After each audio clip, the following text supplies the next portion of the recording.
Hola Cultubers, ya estamos aquí de vuelta, yo soy Dante, este es nuestro segundo Cultag, que es este tema del cual vamos a estar hablando y vamos a subir varios videos para que conozcan a la comunidad gestora de México.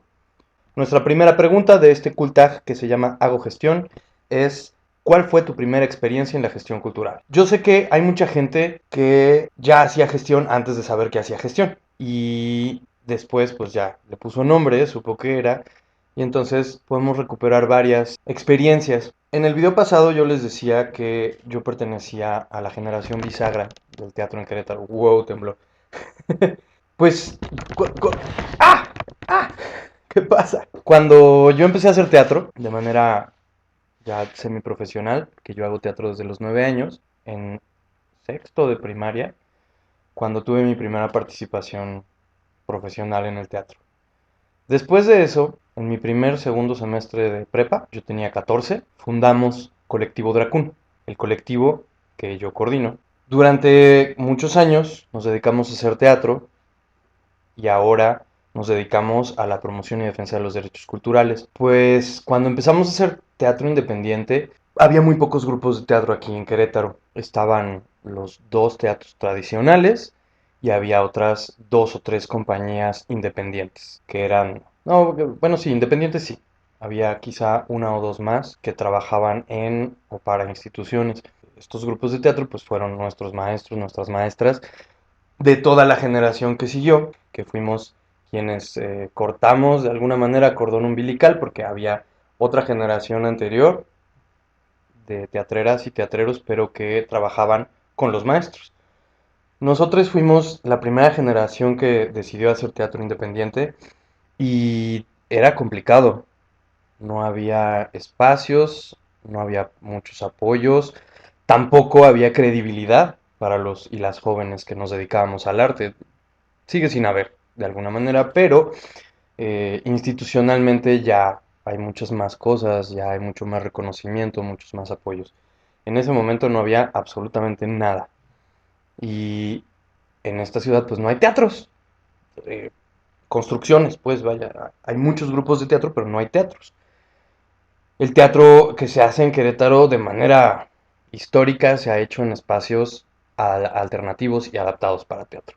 Y pues creo que ahí empezó mi labor como gestor, consiguiendo foros, consiguiendo espacios, intentando tener recursos de las instituciones públicas, del Consejo Estatal, cuando era Consejo todavía para la Cultura y las Artes, ahora ya es Instituto, buscando obviamente que se haga Secretaría, pero en ese momento pues creo que fue cuando empecé como gestor, intentando buscar patrocinadores para sacar nuestros pósters, intentando que las instituciones nos creyeran que íbamos en serio, nos creyeran que trabajábamos, nos creyeran que éramos profesionales en profesionalización todavía, pero a fin de cuentas estábamos haciendo un trabajo serio y ya con un objetivo social además, en el caso particular de Dracún. Creo que ahí comenzó.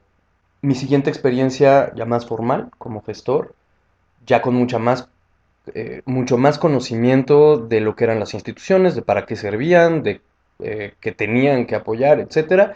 Ya fue muchísimos años después, muchísimos, pues unos 8 años después o 9 años después.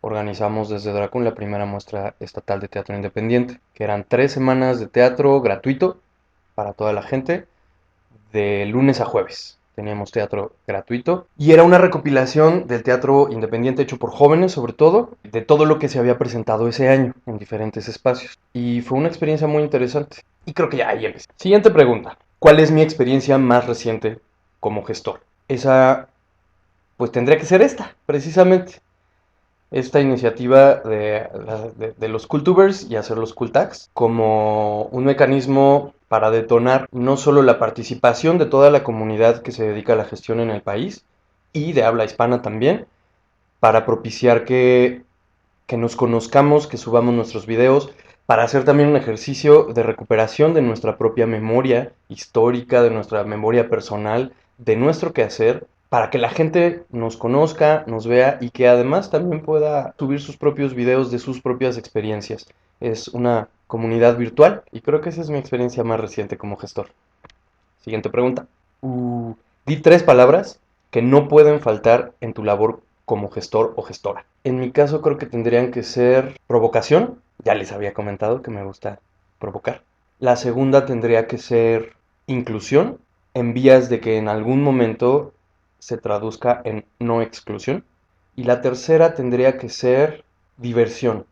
Mi sensei en el teatro, el maestro Gustavo Silva, a quien le mando un muy afectuoso saludo, usaba esta palabra y me gusta mucho y hacía este juego con la palabra que era divertir, que era vertir de ambos lados, ¿no? Cuando hacíamos teatro con él, era muy importante no únicamente que nosotros virtiéramos, sino lograr que el público también virtiera, ¿no? Y en ese momento de la experiencia estética, que para mí la experiencia estética es toda aquella experiencia que te mueva las ideas, los sentimientos y las entrañas, o por lo menos dos. Entonces, en ese momento de la experiencia estética, cuando tanto público como artista vierten de sí, es cuando sucede la magia, ¿no? Ahí mismo es cuando sucede.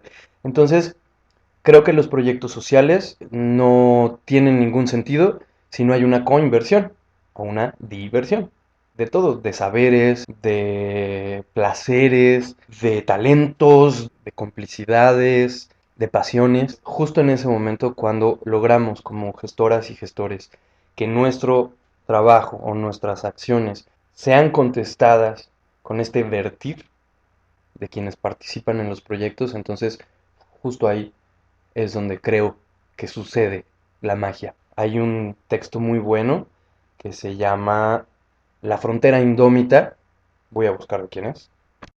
Es de Graciela Montes y es un texto teórico que habla acerca de precisamente esta frontera. Ya es interpretación mía, me gusta mucho ese texto y creo que sí, en efecto, las ciudades, la modernidad, el progreso nos deshumaniza de alguna manera y entonces nuestras fronteras son cada vez más estrechas, es decir, mi límite contigo, mi límite con las otras y los otros, mi límite con el mundo está muy marcado y está muy pegado a mí además, es como mi frontera recortada, como en patrón.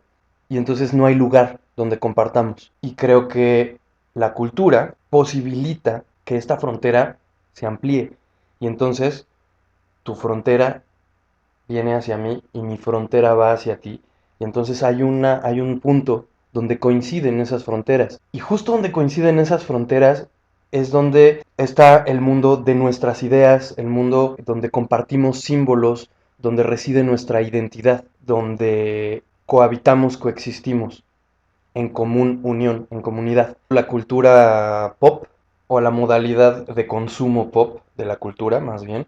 El consumo es de cosas ya, pues que no son símbolos, ¿no? Sino más bien son signos. Los signos solo son unívocos, tienen una sola interpretación. Entonces, cuando hay una canción que dice te amo mi amor o te extraño mi amor, pues no hay más interpretación más que esa, ¿no? Es literal y se acabó. Y entonces nos alejamos de la metáfora, nos alejamos de el símbolo. Y el símbolo tiene una multiplicidad de interpretaciones y de sentidos dependiendo de cada persona, de cada contexto, de cada historia y de cada momento de la vida además. Entonces, ahí donde tu frontera y mi frontera se juntan, ahí es donde suceden los símbolos, donde compartimos, donde tenemos de manera conjunta algo a lo que yo llamo identidad. Ahí es donde está, en esta frontera imaginaria, y creo que el arte y la cultura lo posibilitan. Ya me salí del tema, pero bueno. Siguiente pregunta. Ok, ahora 3 palabras que no se llevan con mi práctica de gestor. Una tendría que ser sacrificio. No podemos pensar que trabajamos sacrificándonos. No somos misioneros ni misioneras. Y esto implica también condiciones dignas de trabajo. Y tampoco podemos esperar que la gente que participa en nuestros proyectos se sacrifique o sacrifique algo. Tenemos que lograr concebir nuestra chamba como una inversión más que, o como una coinversión, como lo dije hace rato, más que un sacrificio. Un sacrificio pues trae toda esta carga culpígena y mortificante que con mi práctica no va. Discriminación tendría que ser la segunda. Intento que en los proyectos que hago o que intento generar sean lo más incluyentes posible y en una multiplicidad de lenguajes, aunque sea dos lenguajes diferentes, ¿no? Sonoro y visual o algo, pero discriminación no puede haber.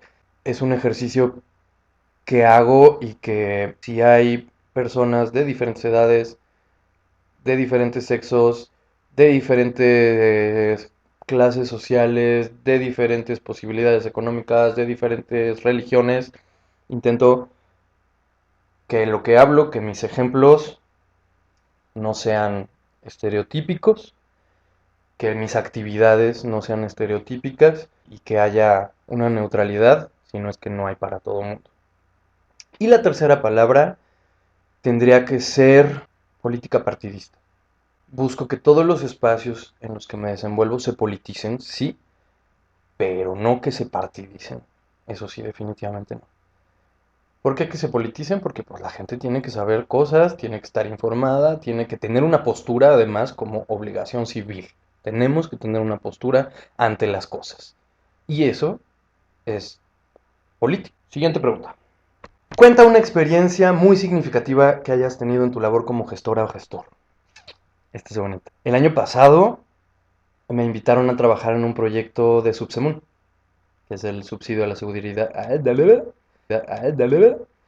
que es el subsidio a la seguridad municipal que tradicionalmente bajaban y operaban las corporaciones de seguridad, pero desde el año pasado abrieron esta posibilidad de operación a asociaciones civiles. Entonces hubo este proyecto en un municipio cercano a donde vivo, está pegadito, en el municipio de Corregidora, aquí en Querétaro. Fueron, creo que, 3 asociaciones civiles que operaron este recurso en 5 colonias diferentes. Y en la parte que yo trabajé fue una colonia que se llama La Negreta, una colonia marginada. Los chavos, las chavas tienen que viajar un rato, solo llega 1 o 2 camiones para ir a la secundaria o a la prepa, ¿no? Lo único que hay ahí es primaria, hay poco acceso a internet, hay poco acceso a telefonía celular y pues este proyecto era para prevención de las pandillas, bla, bla, bla, no recuerdo exactamente, pero su nombre coloquial era Llena tu calle de arte. Yo di unos talleres de zancos y de malabarismo con fuego. Primero llegaron un montonal de niños, niñas muy chiquitos, muy talentosos. Además me di cuenta que tienen un talento natural para los malabares. Pero pues el fuerte del proyecto era con adolescentes y jóvenes. Muy chido. Logramos juntar un grupo de 6 chavos, hombres menores de edad, adolescentes todos. El más chico 13, el más grande tenía 16. Osvaldo, Juan Carlos, Daniel, Manuel, Jorge, Miguel. Nada más que Miguel no terminó el proceso con nosotros. Estaba este chico, Juan Carlos, a quien le tomé mucho aprecio. El primer día quería yo matarlo. Un chavo muy desafiante, un chavo que presentaba un reto, un chavo en situación de calle, que pues cuando lo conocimos vivía en el espacio público donde trabajábamos. Fue muy padre trabajar con él y fue muy chido para mí llevarme con él, lograr entenderlo. Nos peleamos un par de veces, por supuesto, pero hicimos un vínculo muy padre. A veces comíamos juntos y le tomé mucho aprecio. Después ya los chavos me dijeron que se había ido a otro lado. Pues es un chavo que tengo la confianza que después del proyecto no es un chavo que va a entrarle al crimen organizado o a las drogas. En donde quiera que esté, espero de verdad que esté muy bien y que tenga éxito. Le tengo mucho aprecio a Juan Carlos. Siguiente pregunta. Estoy trabajando para... ¿Cuál es mi meta como gestora o gestor? Tengo esta idea de tener, de hecho está en nuestra visión a 5 años. No sé si lo logro en 5 años y quizá en 5 años si lo logro, pues yo creo que crecerá mi meta o se modificará, no lo sé. Pero en este momento quisiera poder lograr la Citadel, que es un proyecto personal, y de grupo, del colectivo. Son siglas que significan Comunidad Instituto Transdisciplinar de Arte y Derechos Humanos para la Educación en Libertad. Quiero lograr esta comunidad donde coexistamos asociaciones, colectivos, agrupaciones artísticas. En una asamblea podamos bajar recursos y operarlos entre todo mundo y distribuir los recursos que tengamos y que tenga pues comedor comunitario, galería, teatro, una tienda de artículos para artistas hechos ahí mismo, que haya espacio para talleres, para proyecciones, para capacitaciones, para entrenar, para todo. Espero lograrla. Pues para eso es para lo que estoy trabajando, para poder unir a muchos más colectivos y poder resolver nuestras necesidades colectivas de infraestructura. Es eso. Con esto termino este Cultag, hago gestión. Yo soy Dante y en el camino nos encontramos. Adiós.